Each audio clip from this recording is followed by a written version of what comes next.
Fakta menunjukkan bahwa manusia modern cenderung makan berlebihan, tidak terkontrol, dan sembarangan. Data WHO pada tahun 2023 menyebutkan lebih dari 1 miliar orang di dunia mengalami kelebihan berat badan atau obesitas. Konsumsi tinggi kalori, lemak jenuh, dan gula seringkali tidak disadari, padahal hal ini memicu penyakit seperti diabetes tipe 2, hipertensi, dan gangguan jantung. Pola makan buruk juga menyebabkan keluhan seperti tubuh mudah lelah dan berat badan sulit turun. Oleh karena itu, penilaian konsumsi pangan menjadi penting untuk mengetahui kecukupan dan kualitas gizi harian, serta mendorong perubahan perilaku makan yang lebih sehat. Buku penilaian konsumsi pangan karya Hoirunisa Alfitri SGZ MGizi, Anindita Syahbi Syagata SGZ MPH, dan Putri Prasanti Nilayam Susanto SGZ merupakan panduan edukatif dan aplikatif dalam memahami cara mengukur konsumsi pangan secara sistematis, baik di tingkat individu, rumah tangga, maupun kelompok masyarakat. Buku ini mengupas pentingnya penilaian konsumsi pangan sebagai dasar evaluasi status gizi dan kesehatan. Berbicara tentang konsumsi pangan, bisa mencakup semua bahan makanan dan minuman yang masuk dalam tubuh.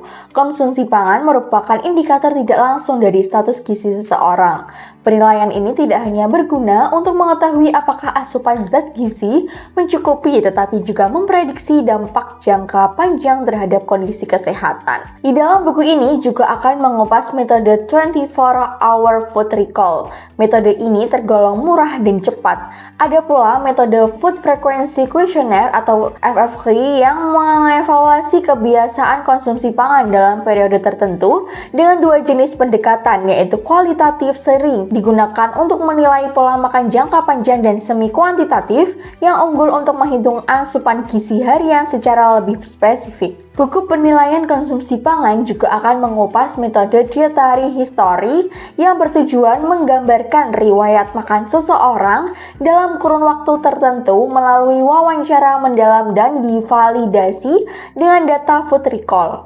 Metode ini memberikan hasil yang lebih akurat tentang kebiasaan makan, namun memerlukan waktu dan tenaga yang cukup besar. Ada juga pendekatan yang dianggap lebih akurat karena tidak mengandalkan ingatan, tetapi memerlukan komitmen tinggi dari responden dan dukungan instrumen yang memadai, yaitu menggunakan pendekatan food recall, baik estimate maupun weight, yang melibatkan pencatatan langsung oleh responden terhadap makanan yang dikonsumsi. Jadi, buku ini tidak hanya menyajikan teori, tetapi juga menampilkan formulir contoh, alat bantu visual seperti food model, serta strategi praktis dalam pengumpulan data lapangan. Bahkan, bab khusus disediakan untuk membahas estimasi minyak goreng yang terserap pada makanan. Buku ini mengangkat topik yang sangat aplikatif dalam studi gizi komunitas. Anda bisa mendapatkan buku ini di www.deepublishstore.com atau di seluruh marketplace kami yaitu Shopee, Tokopedia, Lazada, dan Bukalapak.